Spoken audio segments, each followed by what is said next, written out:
தொடர்ந்து நடைபெற்று வர இஸ்ரேல் காசா போர்ல இதுவரைக்கும் 229 ஜேர்னலிஸ்ட் உயிரிழந்திருக்கதா தகவல் வெளியாகி இருக்கு. ஜேர்னலிஸ்டோட பாதுகாப்புக்காக செயல்படுற கமிட்டி டு புரொடெக்ட் ஜேர்னலிஸ்ட் அப்படிங்கிற அமைப்பு ஜூன் 16, 2025 வரைக்கும் ஜேர்னலிஸ்டோட உயிரிழப்புகளை கணக்கிட்டு ஒரு அறிக்கை வெளியிட்டிருக்காங்க. அதன்படி பார்த்தோம் அப்படின்னா இந்த போர்ல கிட்டத்தட்ட 185 பேர் உயிரிழந்திருக்கதாவும், அதுல 177 பேர் பாலஸ்தீனர்கள் அப்படின்னும், 2 பேர் இஸ்ரேல் அப்படின்னும், 6 பேர் லெபனான் அப்படின்னும் குறிப்பிட்டிருக்காங்க. இதே போல இன்டர்நேஷனல் ஃபெடரேஷன் ஆஃப் ஜேர்னலிஸ்ட் அப்படின்ற ஒரு அமைப்பும் ஜேர்னலிஸ்டோட உயிரிழப்புகளை கணக்கிட்டு ஒரு அறிக்கை அவங்களும் வெளியிட்டிருக்காங்க. அதுல என்ன சொல்றாங்க அப்படின்னா, அதாவது ஏப்ரல் 2025 வரைக்கும் மொத்தம் 184 பேர் உயிரிழந்திருக்காங்க அப்படின்னு சொல்றாங்க. இதே போல காசா கவர்மெண்ட்டும் ஒரு அறிவிப்பு வெளியிட்டிருக்காங்க.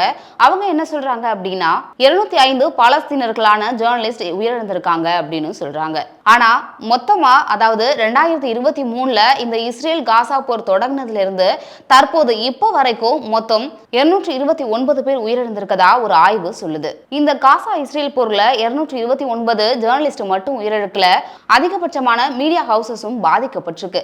அதாவது 73 மீடியா நிறுவனங்களும் கடுமையாக தாக்கப்பட்டிருக்கு அப்படின்னு சொல்லப்படுது. இந்த போரோட காரணமாகவும் ஜேர்னலிஸ்டுகளோட தொடர்ந்து இறப்புகள் காரணமாகவும் இன்னும் மத்திய கிழக்கு நாடுகள்ல இந்த போரோட பதற்றம் இன்னும் அதிகரிச்சுட்டு தான் இருக்கு. போர் பதற்றம் காரணமா ஜேர்னலிஸ்டுகள் தொடர்ந்து உயிரிழந்துட்டு வந்தாலும், மீடியா நிறுவனங்கள் தொடர்ந்து தாக்கப்பட்டு வந்தாலும் ஜேர்னலிஸ்டோட பணிகள் தொடர்ந்து நடந்துட்டு தான் வருது. அங்கிருந்து தகவலும் பகிரப்பட்டுட்டு தான் வந்துட்டு இருக்கு. இதனால மத்திய கிழக்கு நாடுகள்ல இன்னும் பதற்றமான சூழல் தான் ஏற்பட்டு இருக்கு.